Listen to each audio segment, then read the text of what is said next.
Big pass வீட்ல இந்த வார டாஸ்க் அப்ப ராணுவ அவர்களுக்கு பயங்கரமான இன்ஜுரி ஒண்ணு ஆகியிருந்துச்சு. அந்த ஒரு இன்ஜுரிக்கு அப்புறம் ராணுவ அவர்களால இதுக்கப்புறம் 3 வாரம் சரியா ப்ளே பண்ணவே முடியாது. டாக்டர்ஸ் டீம் அவர அமைதியா ரெஸ்ட் எடுக்க சொல்லியிருக்காங்க அப்படிங்கிற தகவல் கிடைச்சிருந்துச்சு. அத தொடர்ந்து ராணுவ இப்ப பிக் பாஸ் வீட்டுக்குள்ள வந்திருக்காரு. ராணுவ வந்ததுக்கப்புறம் வீட்டுக்குள்ள இருக்க எல்லாருமே பார்த்தீங்கன்னா, அவர்ட்ட பேசுறாங்க. நெறைய பேர் அவர்ட்ட "சாரி நான் தெரியாம நீ பண்ற, இல்ல நடிக்கிற அப்படின்னு நெனச்சுட்டோம். ரியலி சாரி" அப்படிங்கிற மாரி சொல்லிட்டு இருந்தாங்க. இப்ப தெரிய வந்திருக்க முக்கியமான விஷயம் என்ன அப்படின்னா, ராணுவ அவர்களுக்கு கையில இன்ஜுரி ஆகியிருக்கு இல்லையா? இந்த ஒரு இன்ஜுரினால கிட்டத்தட்ட 3 வாரத்துக்கு அவரால எந்த ஒரு டாஸ்க்குமே பண்ண முடியாது. அவரோட பெர்சனல் ஒர்க் பண்றது அப்படிங்கிறது மிகப்பெரிய ஒரு கஷ்டமான விஷயமா தான் அவருக்கு இருக்கும். மேலும் ராணுவ அவர்களுக்கு பார்த்தீங்கன்னா, கையில கட்டு மாரி போட்டிருக்காங்க. ஸோ அவருக்கு எப்ப வேணா, என்ன வேணா மறுபடியும் ஆகலாம். சின்னதா ஏதாவது ப்ராப்ளம்னா கூட அவர மறுபடியும் ஹாஸ்பிட்டலுக்கு கூட்டிட்டு போகணும். அது சரி கிடையாது. பிக் பாஸ் வீட்டுக்குள்ள வெளிய போறது அப்படிங்கிறது அவ்வளோ ஈஸி கிடையாது. ஸோ டீம் என்ன பிளான் பண்ணியிருக்காங்க அப்படின்னா, மருத்துவர் குழுவ அங்க பிக் பாஸ் வீட்டு பக்கத்திலேயே வச்சிரலாம் அப்படிங்கிறது தான். ஒரு மருத்துவ குழு டீம் பார்த்தீங்கன்னா, இப்ப அங்க இருக்காங்க.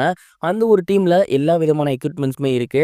சடனா அவருக்கு ஏதாவது பெயின் இருக்கு அப்படின்னாலோ, இல்ல அவருக்கு ஏதாவது ப்ராப்ளம்னாலோ, டக்குன்னு அவர அங்க கூட்டி போயிட்டு அவருக்கு ட்ரீட்மெண்ட் பண்ணலாம் அப்படிங்கிற ஐடியால இருந்திருக்காங்க. அத தொடர்ந்து ராணுவ அவர்களோட ஃபேமிலி மெம்பர்ஸ் பர்சனலா பிக் பாஸ்ட்ட பேசியிருக்கிறது என்ன அப்படின்னா, "அவனுக்கு கை எப்படி இருக்கு? இப்ப என்ன பண்றான்? இதுக்கப்புறம் அவனால விளையாட முடியுமா? போதும் கிட்டத்தட்ட 70 நாளுக்கு பக்கம் வந்துருச்சு. இதுக்கப்புறம் இன்னும் ஒரு 30 நாள் தானே.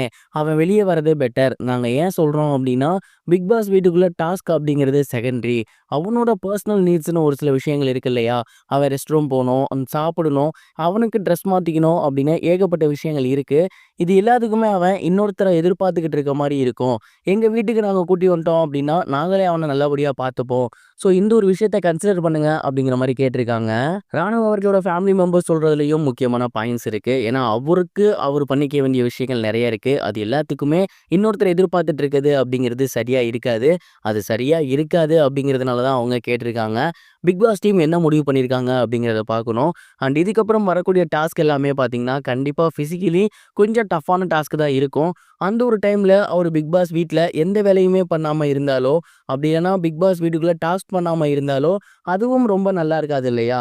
ஸோ இந்த மாதிரியான ரீசன்ஸ்னால தான் இப்ப அதுக்கப்புறம் அவர் வீட்டுக்குள்ள இருக்க போறாரா? இல்ல வீட்ட விட்டு வெளிய போறாரா? அப்படிங்கிற கேள்விகள் எழுந்திருக்கு. பொறுத்திருந்து தான் பார்க்கணும். இதுக்கு என்ன ஆன்சர் கிடைக்குது அப்படிங்கிறத.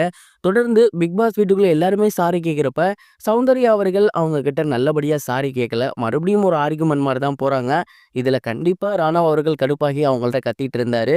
ஸோ இத விஜய் சேதுபதி சார் அட்ரஸ் பண்ணணும் அப்படிங்கிற மாரியும் நெறைய பேர் பேசி வந்துட்டு இருக்காங்க. உண்மைய சொல்லணும் அப்படின்னா, தேவையில்லாத இடங்கள்ல சௌந்தர்யா எப்படி பேசணும் அப்படின்னே தெரியாம பேசிட்டு இருக்காங்கங்கிறது நமக்கு புரியுது. சௌந்தர்யாவோட இந்த கேரக்டர பத்தி என்ன நினைக்கிறீங்க? ராணுவுக்கு இப்ப இந்த மாரியான நிலைமை இருக்கு. இத பத்தின உங்களோட தாட் என்ன அப்படிங்கிறத மறக்காம கமெண்ட் பாக்ஸ்ல ஷேர் பண்ணுங்க. இதுவரைக்கும் கனெக்டிங் டிவிக்கு சப்ஸ்கிரைப் பண்ணனா மறக்காம சப்ஸ்கிரைப் பண்ணிக்கங்க. உடனடி அப்டேட்ஸ் பெறுவதற்கு நோட்டிஃபிகேஷன் பெல்லையும் கிளிக் பண்ணிக்கங்க.